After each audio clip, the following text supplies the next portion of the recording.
প্রথম বিশ্বযুদ্ধ শেষ হয়েছে, ভেঙে গেছে রুশ সাম্রাজ্য, ভেঙে গেছে উম,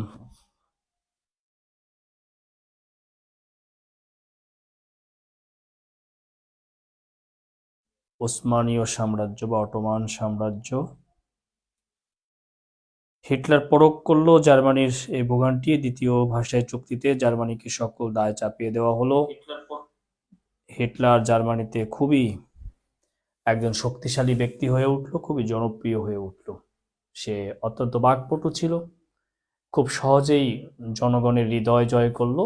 এই কারণে হিটলার যেটা করলো 1923 সালে জার্মান নাৎসি বাহিনী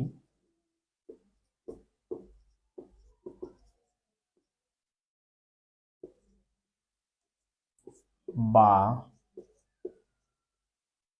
নাজি পার্টি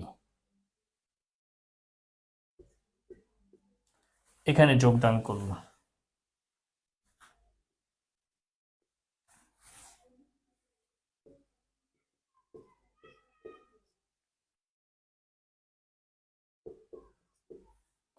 এটা হলো দ্বিতীয় বিশ্বযুদ্ধের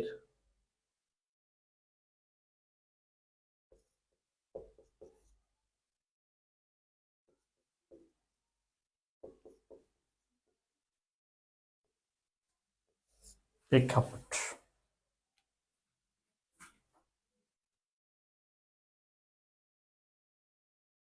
জয় জয় করলো, এই কারণে এটা হলো দ্বিতীয় বিশ্বযুদ্ধের প্রেক্ষাপট। এরপরে হিটলার এতটাই বাকপটু ছিল, জনগণের মন এতটাই জয় করলো যে হিটলারের উপাধি দিল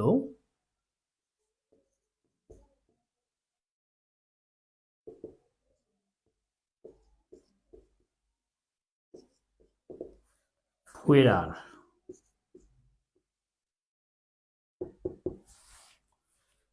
ফুয়েরার হিটলারের উপাধি হল ফুয়েরার। এই যে হিটলার, এই হিটলার, ফুয়েরার মানে হচ্ছে ত্রাণকর্তা।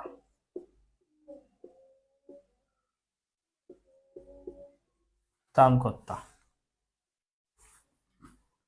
এই যে হিটলারের উপাধি দেখলেন, এই হিটলার 1933 সালে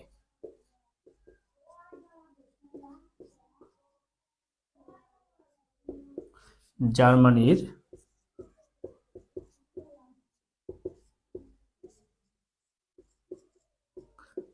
চ্যান্সেলর নির্বাচিত হয়। এটা 39তম বিসিএস এর প্রশ্ন।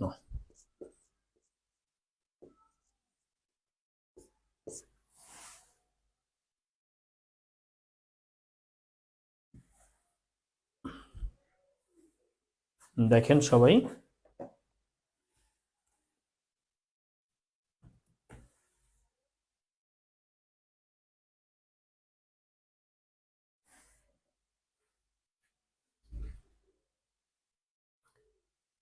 এটা হলো হিটলারের, এমনিতে জানেন যে তার আত্মজীবনীমূলক গ্রন্থ মাইন ক্যাম্প, এগুলো এমনিতে পড়বেন। আমরা মূলত দ্বিতীয় বিশ্বযুদ্ধের আলোচনায় চলে যাব।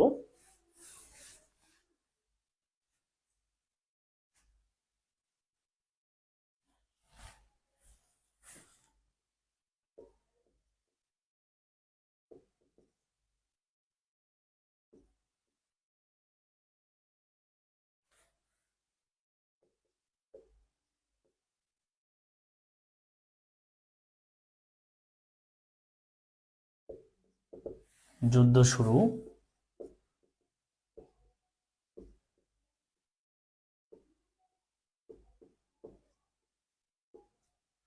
1 সেপ্টেম্বর 1939।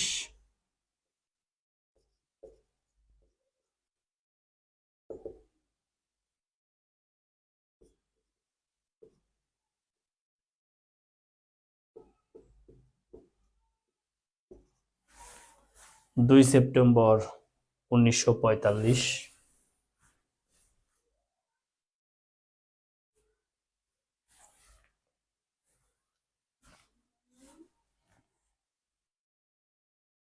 জার্মান কর্তৃক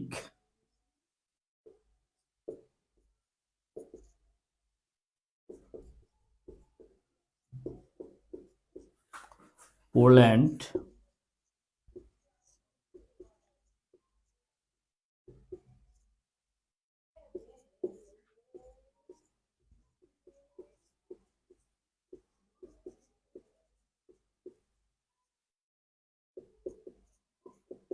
এই যুদ্ধ শুরু হয়। জার্মান কর্তৃক পোল্যান্ডকে আক্রমণের মধ্য দিয়ে এই যুদ্ধ শুরু হয়। এখানেও অক্ষ শক্তি আর মিত্র শক্তি পাবেন। গতদিন বলেছি অক্ষ হচ্ছে যারা প্রথম আক্রমণ করে, তাহলে প্রথম আক্রমণ করছে জার্মানি, তাহলে জার্মানি অক্ষ। আক্রমণ করছে পোল্যান্ডকে, তাহলে পোল্যান্ড মিত্র। এই যে জার্মানি আক্রমণ করলো, এরপরে আমরা দেখব যে পোল্যান্ডের পক্ষ নিল রাশিয়া। রাশিয়া জার্মানি আক্রমণ করলো, তাহলে রাশিয়া মিত্র শক্তি। এবার দুইটা রাষ্ট্র, যে দুইটা রাষ্ট্র প্রথম বিশ্বযুদ্ধে ছিল মিত্র শক্তিতে, দ্বিতীয় বিশ্বযুদ্ধে আসে অক্ষ শক্তিতে। একটা হচ্ছে জাপান আর একটা হচ্ছে ইতালি। এই যে যা যাই পড়াইছিলাম মনে আছে, থ্রি টাইগার্স, এই তিনটা অক্ষ শক্তি। এছাড়া যা আছে আপনি চোখ বুঝে মিত্র শক্তিতে লিখতে পারেন। ব্রিটেন,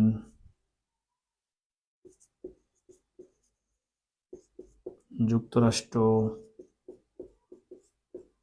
ফ্রান্স, চীন, যা যা আছে, এই ভারতীয় উপমহাদেশ, যা কিছু আছে সবই মিত্র শক্তি। অর্থাৎ জার্মানি, জাপান, ইতালি বাদে সব মিত্র শক্তি, এক কথায় শেষ।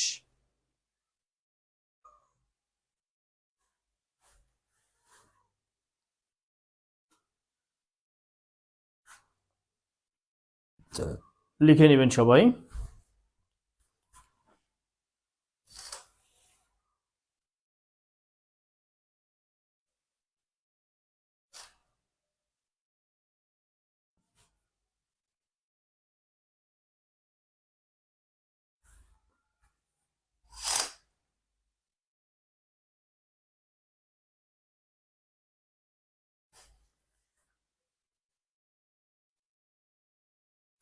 ওকে, লিখছেন? লেখা হলে ডান লেখেন।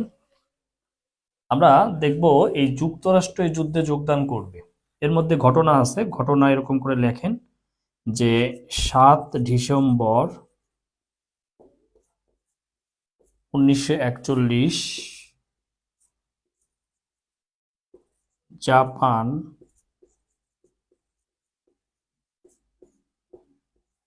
যুক্তরাষ্ট্রের নৌঘাঁটি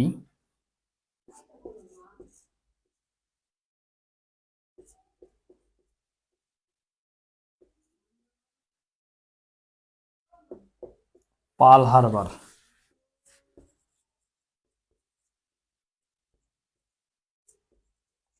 আক্রমণ করলে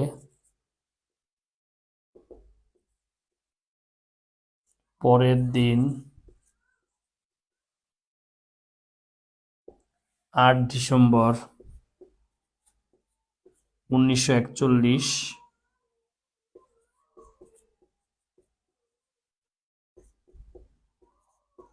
যুক্তরাষ্ট্র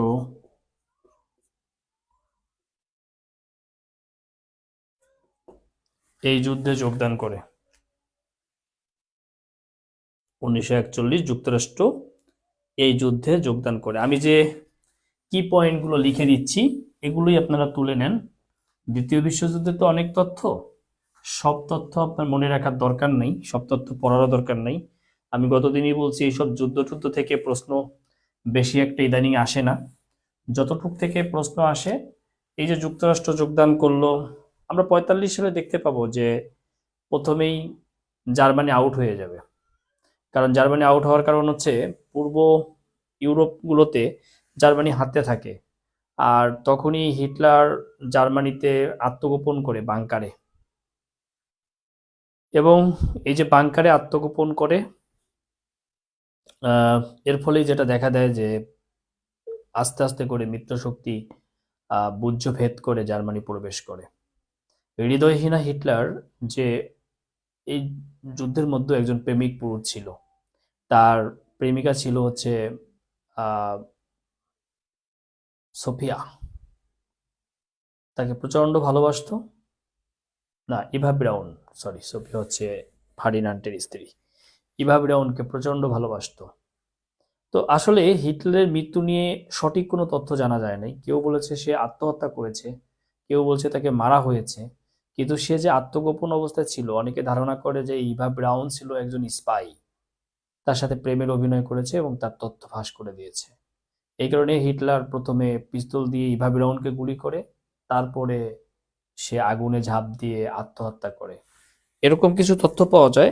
আবার বলা হয় যে না, হিটলারের মৃত্যুর পর তার স্ত্রীকে যেন অন্য কেউ ভোগ না করতে পারে, সেই কারণে সে তার স্ত্রীকে হত্যা করে সে নিজে আত্মহত্যা করে। আবার বলা হয় যে না, তাদের সবাইকেই পুড়িয়ে দেওয়া হয়েছে, মেরে ফেলা হয়েছে। অর্থাৎ এখানে কোনো সঠিক তথ্য পাওয়া যায়নি। অতএব হিটলার যেভাবেই মারা যাক না কেন, হিটলারের মৃত্যুর মধ্য দিয়েই জার্মানির পতন হয়। জার্মানির পতন হয়, ইতালির পতন হয়। ইতালির প্রধানমন্ত্রী ছিল মুসোলিনি। মুসোলিনি আহ মুসোলিনি জয় জয়কার, মুসোলিনি ভালো যুদ্ধ করতেছিল, কিন্তু হঠাৎ করে যেটা দেখা গেল সেটা হচ্ছে তার মধ্যে কিছুটা অহংকার দেখা দিল। সে রাজার সাথে চ্যালেঞ্জ করা শুরু করলো তার রাষ্ট্রের, ইতালির। তখন রাজা তাকে জোর করে জেলে ভরে দিল। এই যে মুসোলিনির অনুপস্থিতি ইতালিকে পিছিয়ে দিল এবং ইতালি কিন্তু এই যুদ্ধে হেরে গেল। এরপর যদি আমরা বলি, শেষ পর্যন্ত টিকে থাকলো জাপান। এই জাপানও পতন হবে। এই জাপানের পতন হবে। আমরা দেখব যে ফ্রাঙ্কলিন ডেলানো রুজভেল্ট যে দীর্ঘ সময় ক্ষমতায় ছিলেন, তারপরে আসেন হ্যারি এস ট্রুম্যান। এই হ্যারি এস ট্রুম্যান এসে জাপানে অ্যাটম বোম নিক্ষেপের নির্দেশ দেয়। আর এই অ্যাটম বোম 6 আগস্ট এবং 9 আগস্ট, এই অ্যাটম বোমের কারণেই যেটা ঘটে সেটা হচ্ছে এই জাপানের পতন হয়। তো এই তথ্যগুলোই আপনাদেরকে আমি আস্তে আস্তে একটু লিখে দিচ্ছি, যেটুকু ইম্পর্টেন্ট। লেখেন,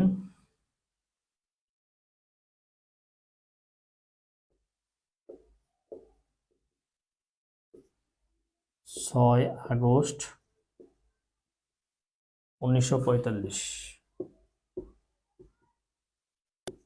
9 আগস্ট 1945, হিরোশিমা,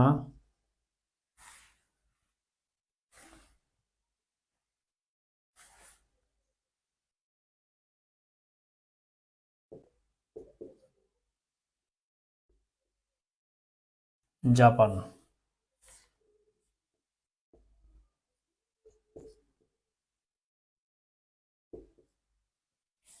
লিটল বয়,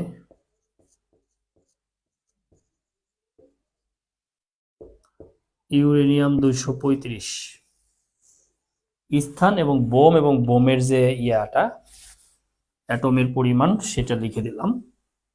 যদি অনেক ডিপলি প্রশ্ন আসে তখন এটা আপনার কাজে লাগবে। এটা হলো নাগাসাকিতে,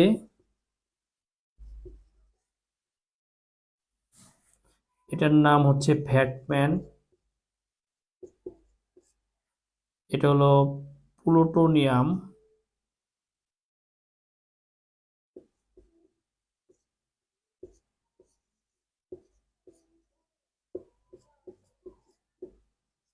239।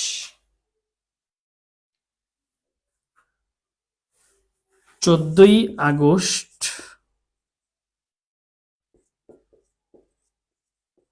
1945, জাপান।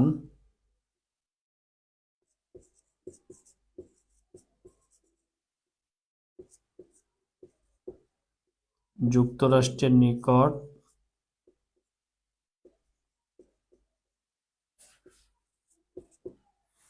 আত্মসমর্পণ করে।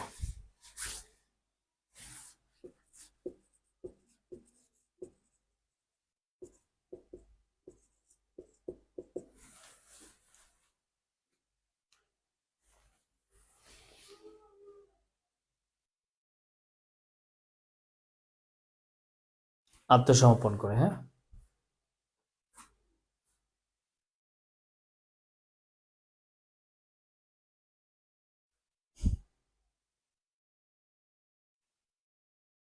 ওকে, তাহলে দেখেন এই যে 6 আগস্ট আর 9 আগস্ট আমরা দেখতে পাবো যে জাপানের পতনের মধ্য দিয়েই মূলত এই যে 14ই আগস্ট যখন জাপান আত্মসমর্পণ করে, তারপরে 2 সেপ্টেম্বর এই যুদ্ধ আনুষ্ঠানিকভাবে শেষ হয়। এখানেও কিছু তথ্য আছে, সেই তথ্যগুলো আমরা একটু লিখে দিব।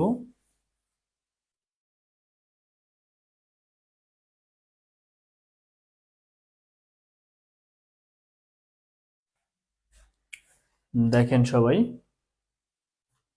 আপনারা যে বইটা আমার নিয়েছেন, পারলে এই বইটা থেকে আরো কিছু তথ্য আছে, পারলে পড়বেন, না পারলে নাই, বা এমসিকিউ গুলো, প্রিভিয়াস কোশ্চেন গুলো পড়তে পারেন।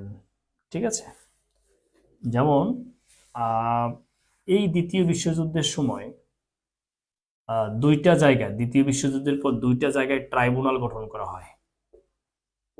একটা হলো জার্মানির নুরেমবার্গে। এই নুরেমবার্গ কোথায়, এটা আসে নুরেমবার্গ জার্মানি। আর একটা হচ্ছে জাপানের পটসড্যামে, পটসড্যাম জাপান। এই দুই জায়গা, দুটি স্থান, এখানে বিচার কার্য পরিচালনা হয়। যুদ্ধ অপরাধীদের 21 জনকে যুদ্ধ অপরাধী ঘোষণা করা হয়, এবং তার মধ্যে 2 জন জেলে মারা যায়, একজন আত্মহত্যা করে, বাকি 18 জনের মৃত্যুদণ্ড দেওয়া হয়।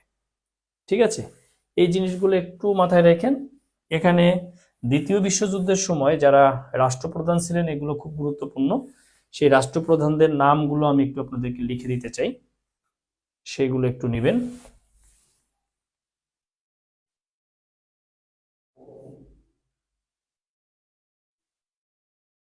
যেমন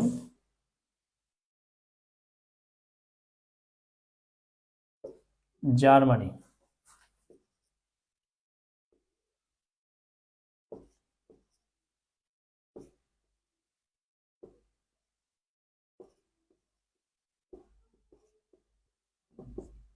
চ্যান্সেলর।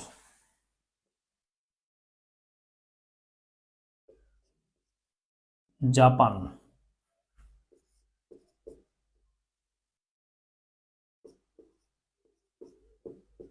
হিরোহিতো, সম্রাট।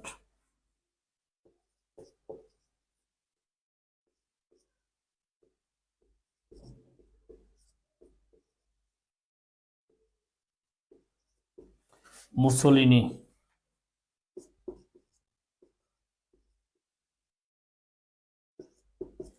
প্রধানমন্ত্রী।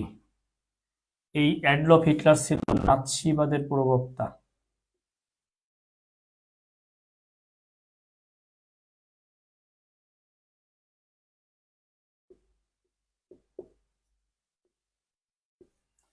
এর গোপন একটা বাহিনী ছিল,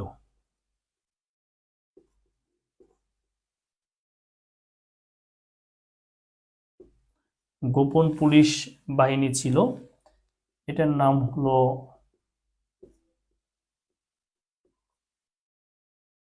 গেস্টাপো।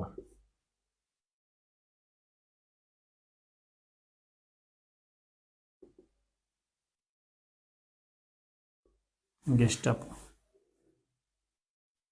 ওকে। আর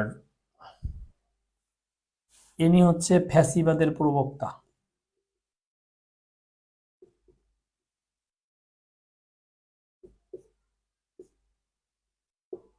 ফ্যাসিবাদের প্রবক্তা। এরপরে আসেন,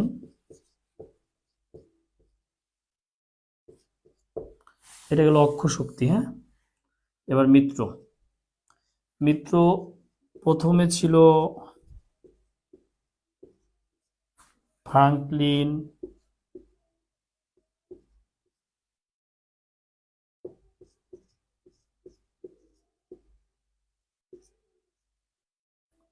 ডেলানে রুজভেল্ট।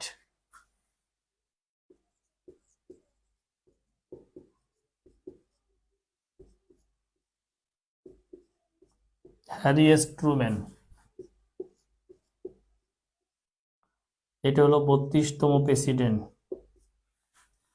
এটা হলো 33তম প্রেসিডেন্ট। হ্যারি এস ট্রুম্যান জাপানে অ্যাটম বোম নিক্ষেপের নির্দেশদাতা। এরপরে ব্রিটেনের 3 মেয়াদে 3 জন ছিল।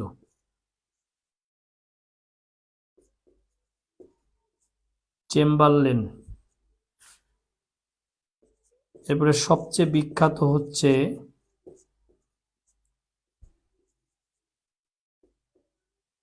Winston Churchill. এরা সবাই প্রধানমন্ত্রী। হ্যাঁ,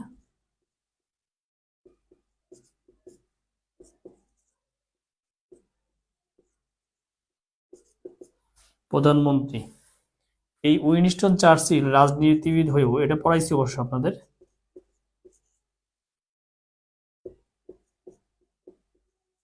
রাজনীতিবিদ হয়েও সাহিত্যে নোবেল পুরস্কার লাভ করে। এটা অলরেডি পড়াইছি আপনাদের। পুরস্কার লাভ করে।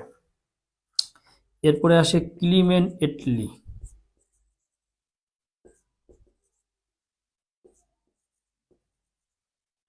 ক্লিমেন এটলিও প্রধানমন্ত্রী। এখানে একটা তথ্য মনে রাখবেন, ভারত বিভক্তির সময়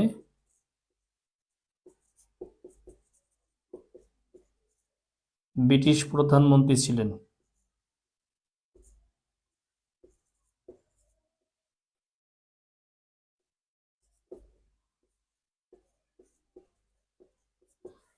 ব্রিটিশ প্রধানমন্ত্রী ছিলেন, ভারত বিভক্তির সময় ব্রিটিশ প্রধানমন্ত্রী ছিলেন।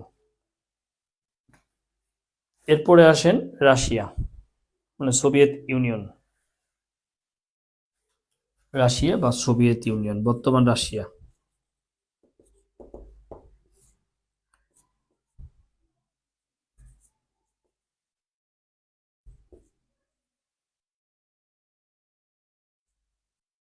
Joseph Stalin. এই জোসেফ স্টালিন ছিলেন প্রেসিডেন্ট, এবং এই সেই ব্যক্তি যিনি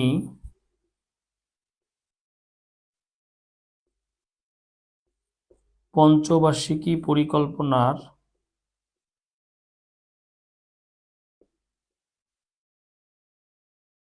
প্রবক্তা।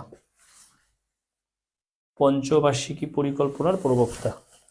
অনেক তথ্য লিখে দিয়েছি, লিখে নেন। ইনি হচ্ছেন পঞ্চবার্ষিকী পরিকল্পনার প্রবক্তা।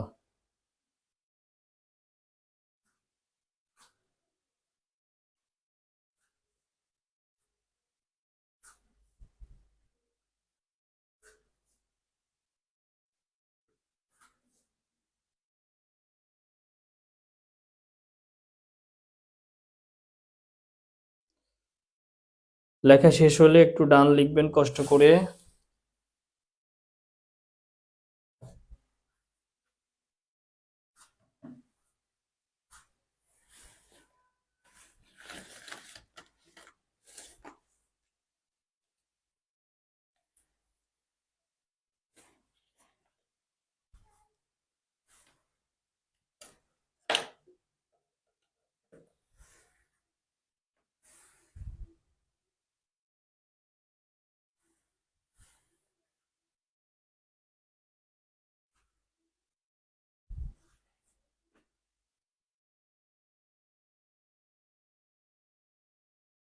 ওকে,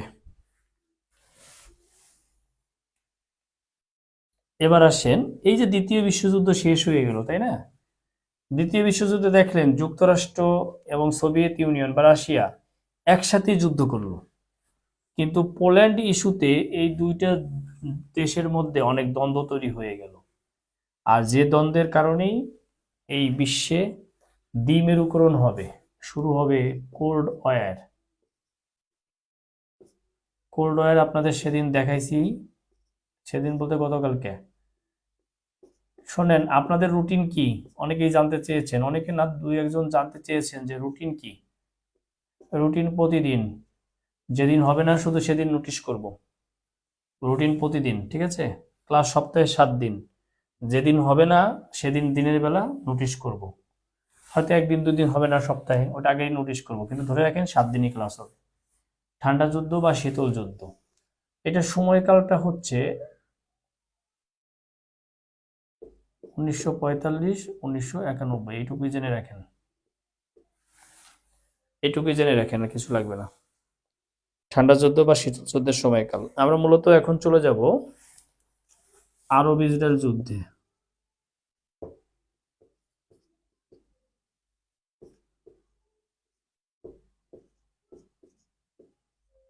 আরব ইসরায়েল যুদ্ধ, আরব ইসরায়েল যুদ্ধ হয়েছে 4টি,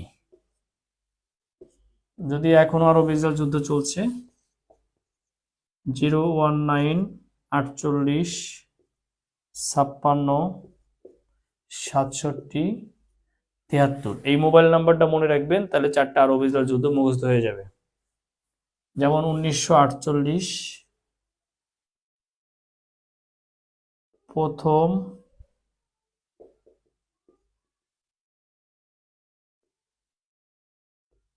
আরব ইসরায়েল যুদ্ধ, 1956 দ্বিতীয় আরব ইসরায়েল যুদ্ধ, 1967 তৃতীয়, 1973 চতুর্থ।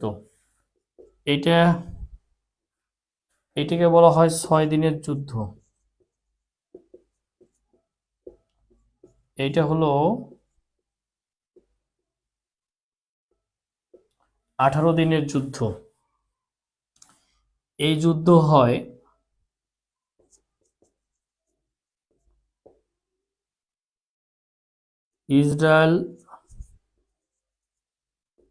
ইসরায়েলের স্বাধীনতা লাভ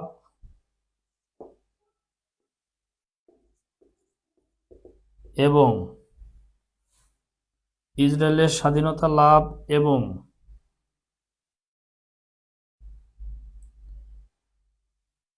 ফিলিস্তিনকে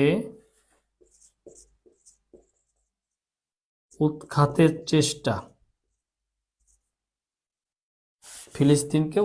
চেষ্টা, ইসরায়েলের স্বাধীনতা লাভ এবং ফিলিস্তিনকে উৎখাতের চেষ্টা করলে এই যুদ্ধ হয়। এই 56 সালে এই যুদ্ধ হয় মিশর,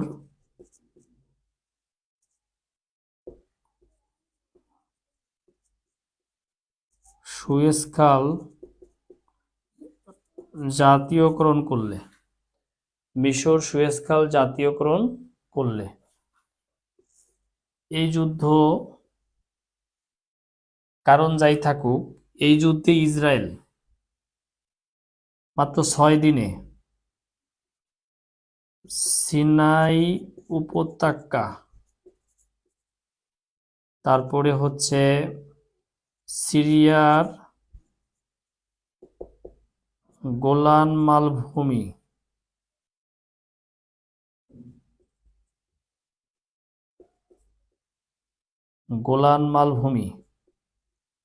তারপরে হচ্ছে আল আকসা, তারপরে পূর্ব জেরুজালেম,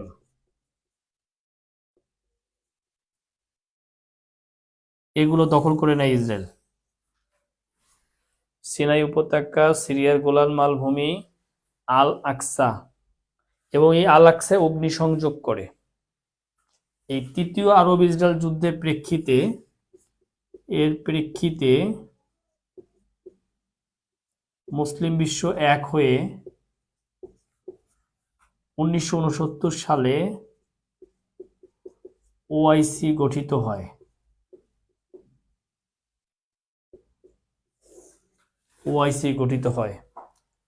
মুসলিম বিশ্ব এক হয়ে ওআইসি গঠন করে। কেমন?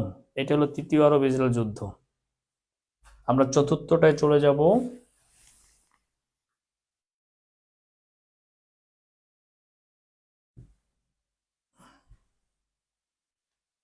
চতুর্থ আরব ইসরায়েল যুদ্ধ হয় 1973 সালে। এই যে মুসলিম বিশ্ব এক হইল, ওআইসি গঠন করলো, তারা একটা সিদ্ধান্ত নেয় যে আমরা পশ্চিমা বিশ্বের কাছে আর তেল বিক্রি করব না। এমন সিদ্ধান্তের কারণে যেটা হয়, আবার যুদ্ধ হয় 1973 সালে। এই কারণে এটাকে বলা হয় তেল অস্ত্রের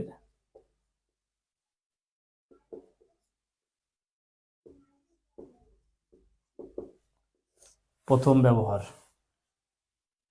এটা আসে তেল অস্ত্রের প্রথম ব্যবহার হবে 1973 সালে। তেল অস্ত্রের প্রথম ব্যবহার হয় 1973 সালে।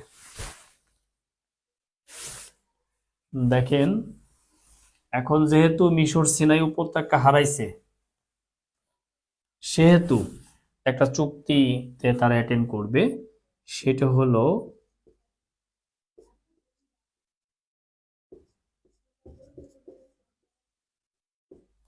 ক্যাম্প ডেভিড চুক্তি। এটা হলো যুক্তরাষ্ট্রের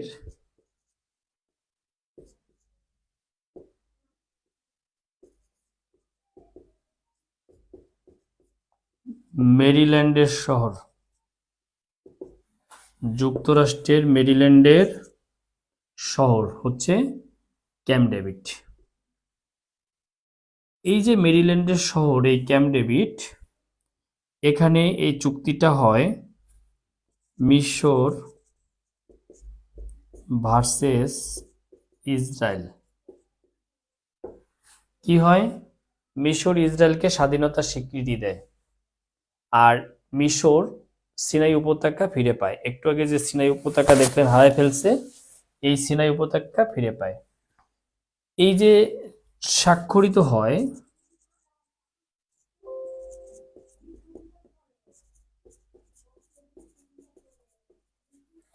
1978 সালে স্বাক্ষরিত হয়। লেখেন 1978 সালে স্বাক্ষরিত হয়।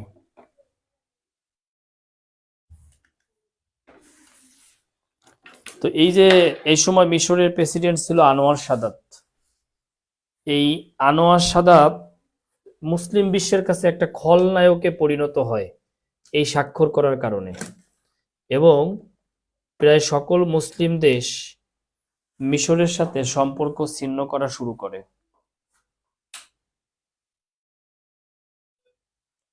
প্রায় সকল মুসলিম দেশ মিশরের সাথে সম্পর্ক ছিন্ন করা শুরু করে, এবং আরব লীগের সদর দপ্তর ছিল মিশরের কায়রোতে।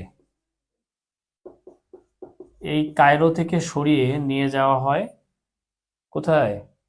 কায়রো থেকে নিয়ে যাওয়া হয় তিউনিসিয়ায়। এই হলো ক্যাম্প ডেভিড চুক্তি। এটা কিন্তু একটা ইম্পর্টেন্ট চুক্তি। ওকে,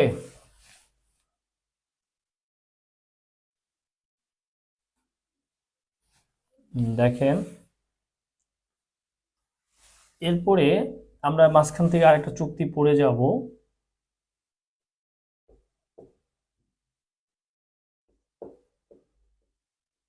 তাজখণ্ড চুক্তি। এই তাজখণ্ড চুক্তি হয়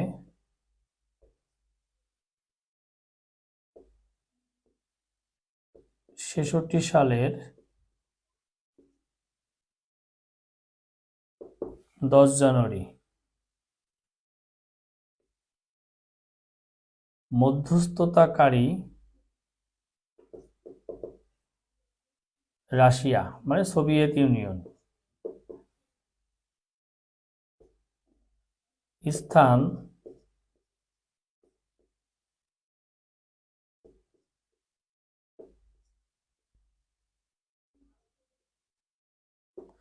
উজবেকিস্তানের রাজধানী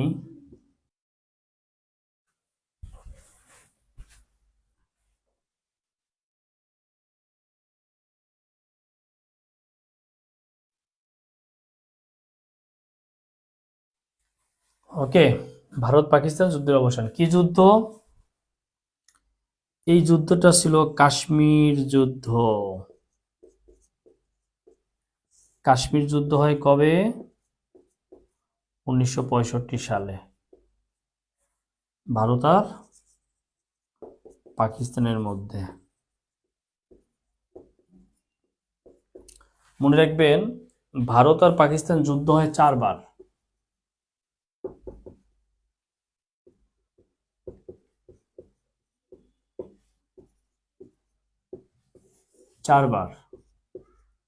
একবার হচ্ছে 1947, 1965, 1971, 1999, এই 4 বার। এই 47 আর 65 হয় কাশ্মীর নিয়ে, 71 হয় বাংলাদেশ নিয়ে, 99 হয় কার্গিল নিয়ে। 99টাকে বলা হয় কার্গিল যুদ্ধ। কেমন? কার্গিল যুদ্ধ।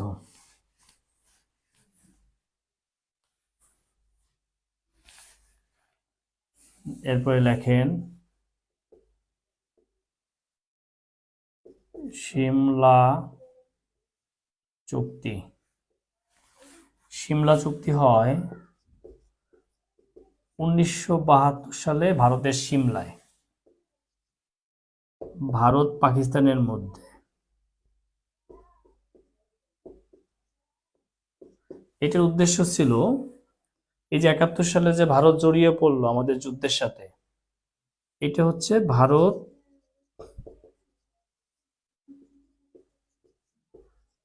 পাকিস্তানের পারস্পরিক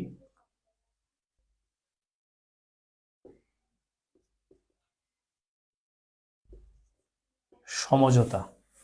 ভারত পাকিস্তানের পারস্পরিক সমঝোতা তৈরি হলো। কেমন? সিমলা চুক্তির মাধ্যমে। হ্যাঁ, ওকে।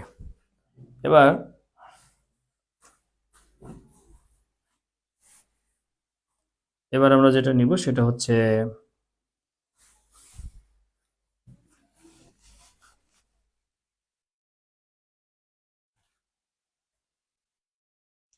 আমরা লিখে রাখবো সাংস্কৃতিক বিপ্লব।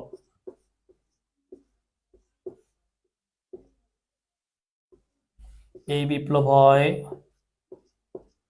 1976 থেকে 1976 সাল পর্যন্ত চীনে। যদি পরীক্ষায় আসবে কোথায় হয়, আপনি উত্তর দিবেন চীনে।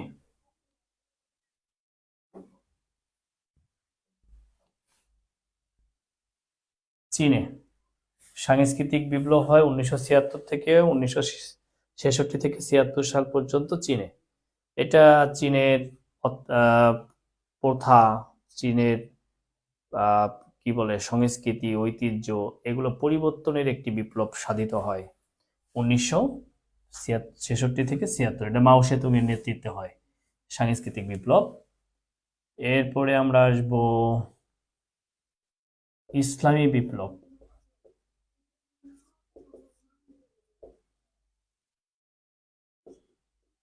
ইসলামী বিপ্লব হয় 1979 সালে ইরানে। এই যার নেতৃত্ব হয়, অর্থাৎ আমি তাকে নায়ক বলবো,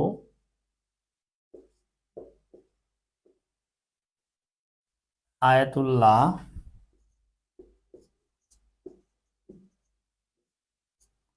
রুহুল্লাহ খামেনি। এটা এই ইসলামী বিপ্লব থেকে প্রশ্ন আসলে এই 3 লাইনের বাইরে প্রশ্ন হবে না, এটা ভালো করেই পড়েন।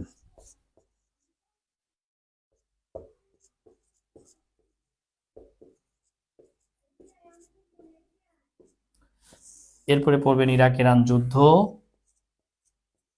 এইটা হয় 1980 থেকে 1988 সাল পর্যন্ত।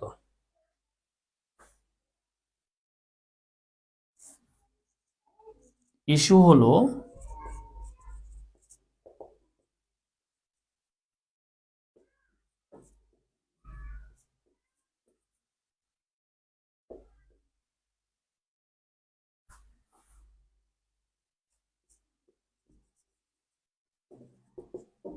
অর্থাৎ শাতিল আরব যে জলাধার, এটি নিয়ে। শাতিল আরবকে কেন্দ্র করে এই যুদ্ধ ইরাক আর ইরানের মধ্যে হয়। উল্লেখ্য, এখানে একটা নোট লিখে রাখেন, নোট,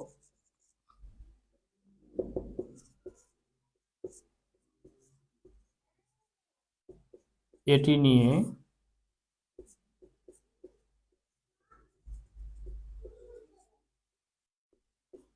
দুটো দেশের মধ্যে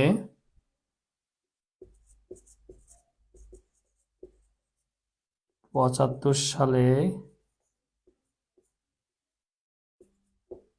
আলজিয়ার চুক্তি হয় 1975 সালে আলজিয়ার চুক্তি হয় এই দুইটা দেশের মধ্যে। এবার আসেন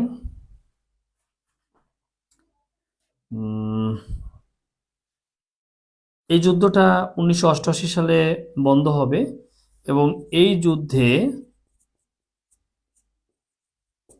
বাংলাদেশ প্রথম শান্তিরক্ষা মিশনে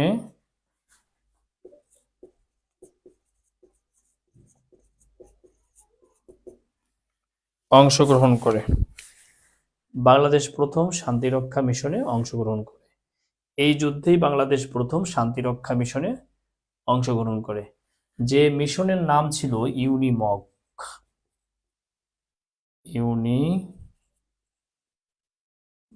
এটা কিন্তু 44-এ পূর্ণরূপ আসলো। এই জায়গাটা আমাদেরকে জানতে হবে কি এলো, United Nations Iraq and Iran military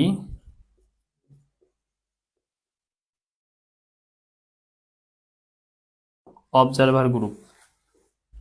military observer group. এখানে অপশনে একটাই, এখানে কিন্তু দুইটাই, একটা ইরাক একটা ইরান। অপশন এরকম থাকে ইউনিমক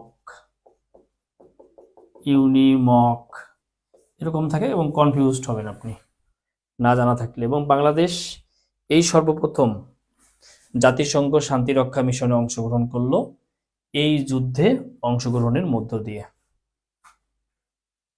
ওকে, লেখা শেষ হলে ডান লেখেন। আমরা মোটামুটি আজকে অনেক দূরে এগিয়ে গিয়েছি, আশা করি পরের ক্লাসে জাতিসংঘে যেতে পারবো।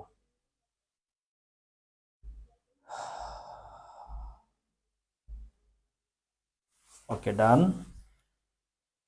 শুধু নোটগুলোই রাখেন, ভালো করে পড়েন, আমি যেগুলো আন্তর্জাতিক পড়াইলাম। বুঝতে পেরেছেন? আশা করি আর জীবনেও প্রবলেম হবে না। এবার আসেন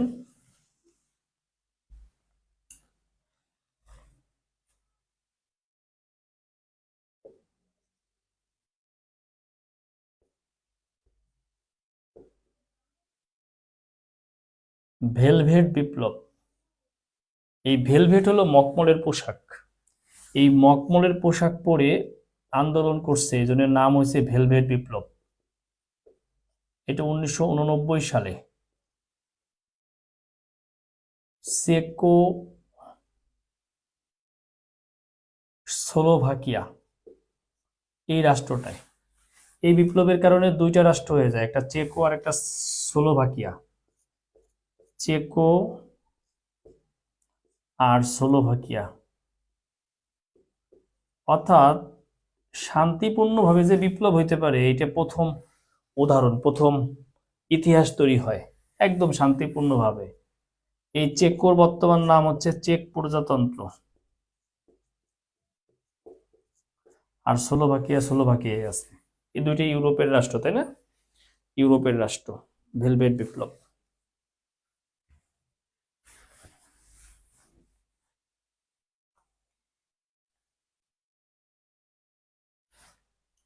লিখেন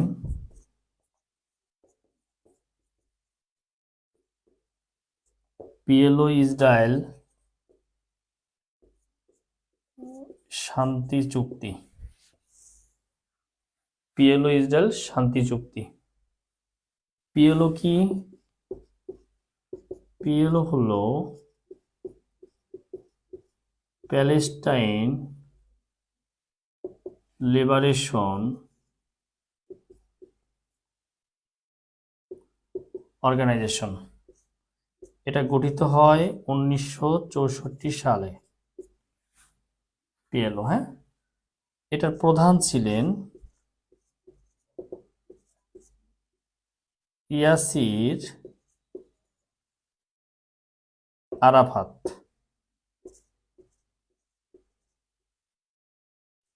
প্রধান ছিলেন ইয়াসির আরাফাত। এই যে পিএলও ইসরায়েল শান্তি চুক্তি, তাহলে আমরা পিএলও সম্পর্কে জানলাম, নাহলে আবার প্রশ্ন থেকে যাবে পিএলও কি। পিএলও ইসরায়েল শান্তি চুক্তি, পিএলও ইসরায়েল শান্তি চুক্তি এটা হয় কবে? 1993 সালে। এটার ছিল ফিলিস্তিনকে পশ্চিম জেরুজালেম মানে বিভিন্ন অঞ্চলে যে স্বায়ত্তশাসন ইত্যাদি ইত্যাদি, দুই দেশের মধ্যে একটি শান্তি সমঝোতা। কিন্তু পরবর্তীতে ইসরায়েল এটা আর মেনে নেয়নি। ইসরায়েল এটা মেনে না নেওয়ার কারণে যেটা হয় সেটা হচ্ছে এই চুক্তি আর থাকে না। ঠিক আছে, এরপরে নিবেন, এগুলো তো অত গভীর থেকে আসবে না। কোন কোন দেশের সাথে হয়েছে, কত সালে হয়েছে? ডেটন চুক্তি। ডেটন চুক্তি হয় 1995 সালে। এটা বসনিয়া যুদ্ধের নিরসন হয়। কোন কোন দেশের মধ্যে? বসনিয়া,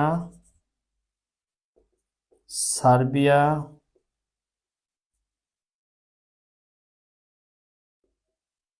ক্রোয়েশিয়া, এই দেশগুলোর মধ্যে এই যুদ্ধের নিরসন হয়। হ্যাঁ, এখন এই ডেটন চুক্তিতে অর্থাৎ মধ্যস্থতাকারী বসনিয়া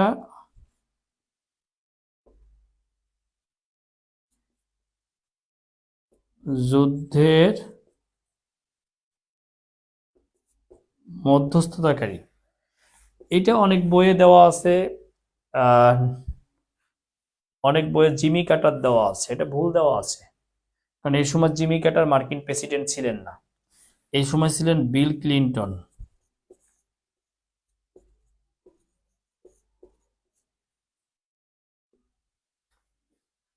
তাহলে মধ্যস্থতাকারী হচ্ছে বিল ক্লিনটন।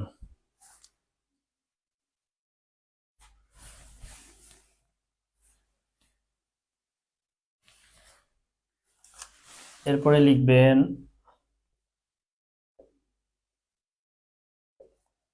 রুশ বিপ্লব। এটা হয় 2003 সালে।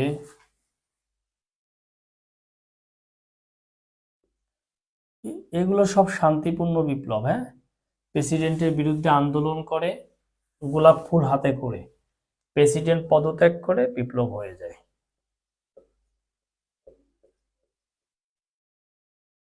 অরেঞ্জ বিপ্লব 2004 সালে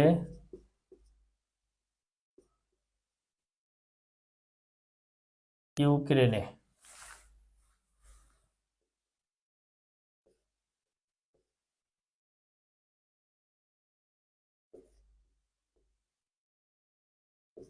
টিউলিপ বিপ্লব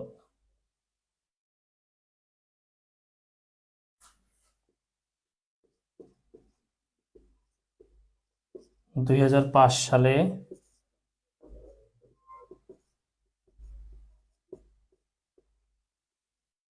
কিরগিজস্তানে।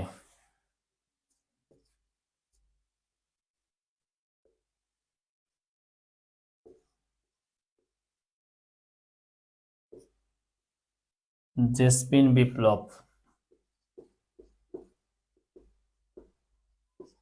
2010 সালে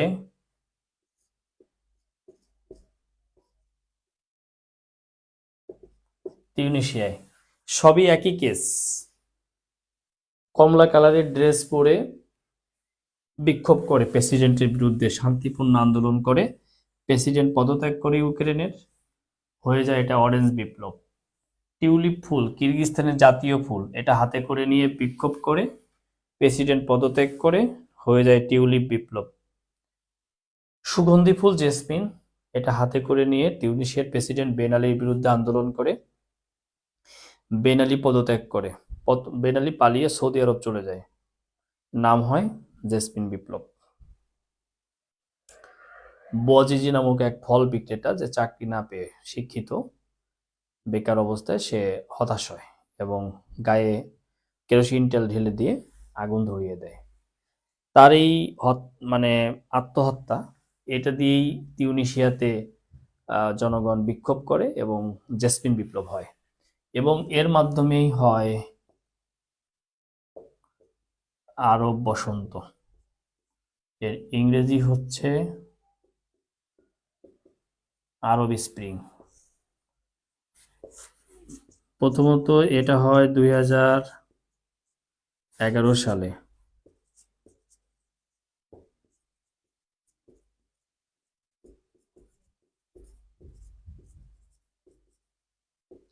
আরব বসন্তের সূতিকাগার বলা হয়, যেগুলো পরীক্ষায় আসে লিখে দিচ্ছি, তিউনিসিয়াকে।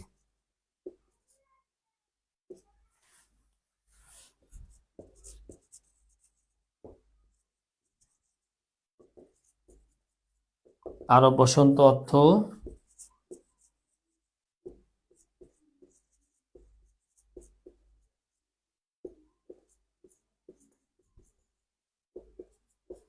আরব দেশগুলোর গণজাগরণ। মারিয়া আক্তার, আপনি কি পদত্যাগ চান? মারিয়া, আপনি কি পদত্যাগ চান? বলেন, এত চমৎকার একজন দক্ষ প্রধানমন্ত্রীর পদত্যাগ আপনি চান? আজকে দেখেন ঠান্ডা মাথায় কিন্তু আপনাদের অনেক কিছু পড়াই ফেলছি।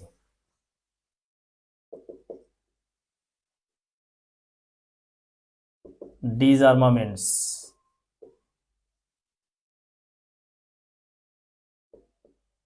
নিরস্ত্রীকরণ চুক্তি, এটা রিটেনও আছে, একটু দিয়ে যাই।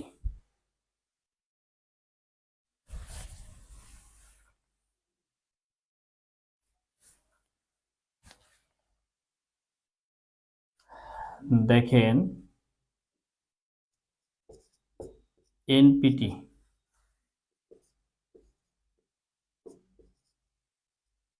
নিউক্লিয়ার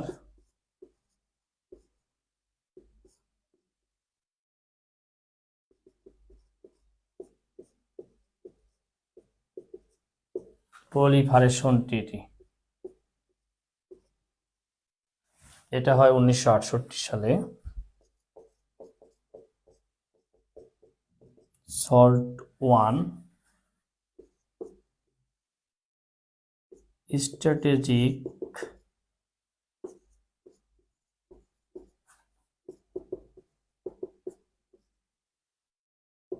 লিমিটেশন ট্রিটি 1972, 1900 সল্ট টু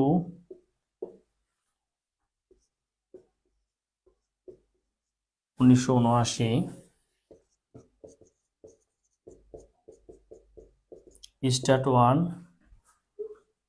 এটা হলো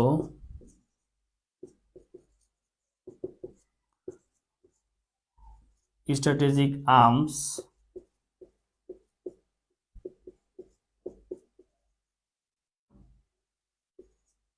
রিডাকশন ট্রিটি,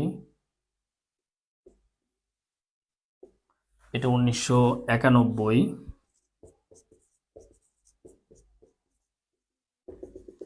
স্টার্ট টু, একই পুনরূপ, 1993। Star three, 1996।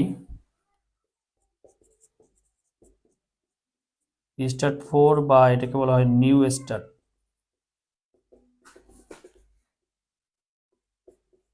2010। Nuclear proliferation, PROLEAPRATION ট্রিটি, এই চুক্তিটা যুক্তরাষ্ট্র এক্সটেন্ড করলেও রাশিয়া যে ইউক্রেন যুদ্ধকে ইস্যু করে এটা বাতিল করেছে, অর্থাৎ এটা এখন আর নাই। ঠিক আছে। আর একটা মাঝখানে আমরা দিতে পারি, এখানে দেই, এখানে লিখে নেন এবিএম, এটাও নাই, যা জিনিসগুলো দেখে রাখেন, অ্যান্টি ব্যালিস্টিক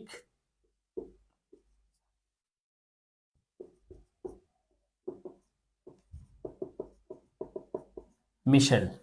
সবগুলো এক জায়গায় লিখলাম কেন? কারণ সবগুলো চুক্তি যুক্তরাষ্ট্র ইউএসএসআর, ইউএসএসআর হলো এই পর্যন্ত, এখান থেকে হলো ইউএসএ আর রাশিয়া। কারণ 91 সালে কি হয়েছে, ইউএসএসআর ভেঙে গেছে, ভেঙে রাশিয়া আসছে, এখান থেকে হচ্ছে যুক্তরাষ্ট্র রাশিয়ার মধ্যে। অর্থাৎ এইগুলো হবে কত সালে হয়েছে, কোন কোন দেশের মধ্যে হয়েছে, আর পুনরূপ, এই তিনটে বিষয়, অন্য কোনো কিচ্ছু দরকার নাই আপনার। যদিও আসার সম্ভাবনা কম, যদি আসে দিয়ে দিলাম, রিস্ক না নেই। আরেকটা চুক্তি আছে, সেটা হলো সিটিবিটি,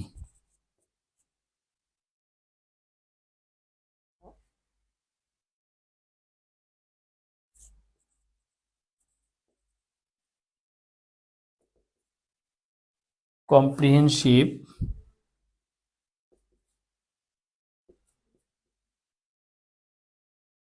নিউক্লিয়ার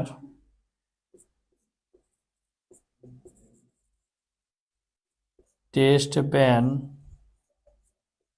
ট্রিটি, comprehensive nuclear test ban treaty, এটা হয় 1996 সালে।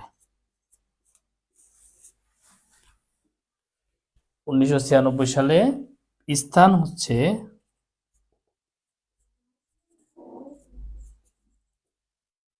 জাতিসংঘ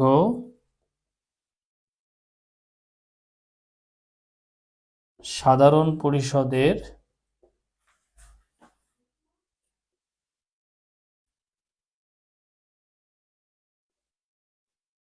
অধিবেশন কক্ষ, জাতিসংঘ সাধারণ পরিষদের অধিবেশন কক্ষ। মনে রাখবেন, এই সিটিবিটিতে বাংলাদেশ স্বাক্ষর করে 1996 সালে, বিডি, আর এটা বাংলাদেশ চূড়ান্ত অনুমোদন দেয় 2000 সালে। দুইটা লাইন লিখবেন, সিটিবিটিতে বাংলাদেশ স্বাক্ষর করে 1996 সালে, অনুমোদন দেয় 2000 সালে। রেটিফাই, রেটিফাই আনুষ্ঠানিক অনুমোদন, আনুষ্ঠানিক অনুমোদন দেয় 2000 সালে। প্রিয় ভাই ও বোনেরা, আমরা মানচিত্র থেকে শুরু করে মহাদেশ, চুক্তি, বিপ্লব, যুদ্ধ, বৈশ্বিক ইতিহাস, আমরা এগুলো শেষ করলাম। মোটামুটি এটা বলা যায় যে এমন একটা অংশ আমরা শেষ করেছি যেটা হচ্ছে বেসমেন্ট, এর উপর দাঁড়িয়ে অনেক কিছুই আমরা এখন ডেভেলপ করতে পারবো। আগামীকালকে ক্লাসে আমরা শুরু করব বৈশ্বিক সভ্যতা, ওই মেসোপটেমীয় মিশরীয় সভ্যতা থেকে কিছুক্ষণ পড়াবো, পড়িয়ে আমরা জাতিপুঞ্জ এবং জাতিসংঘের মধ্যে যাব। এই যদিও সভ্যতা আজকেই পড়ানোর দরকার ছিল, কিন্তু লং হয়ে যাবে, অনেক তথ্য দিয়েছি, তো সময় বেশি যায় না, 1 ঘন্টা গেছে মাত্র, কিন্তু তথ্য দিছি অনেক, এগুলো হজম করতে হবে, ঠিক আছে? অতএব সেই হজমগুলো করেন, সবাই পড়েন, খালি আগাইলে দৌড়াইলে তো হবে না, মুখস্থ করতে হবে, এগুলো ডাইজেস্ট করতে হবে। হ্যাঁ, তো আমি বলেছিলাম যে মোটামুটি ফেব্রুয়ারি 15 তারিখের মধ্যে শেষ করে ফেলবো, আপনাদের কোর্স হয়ে যাবে, কোনো সমস্যা নেই, চ্যালেঞ্জ নেই, নো ইস্যু, চলবে। তাহলে আপনাদের রুটিন হচ্ছে সপ্তাহে 7 দিন, তবে 2 দিন ক্লাস হবে না, 1 দিন 2 দিন হবে না, সেটা আমি দিনের ভাগে জানাই দিব, নোটিশ দিয়ে দিব। ভালো থাকেন সবাই, সুস্থ থাকেন সবাই।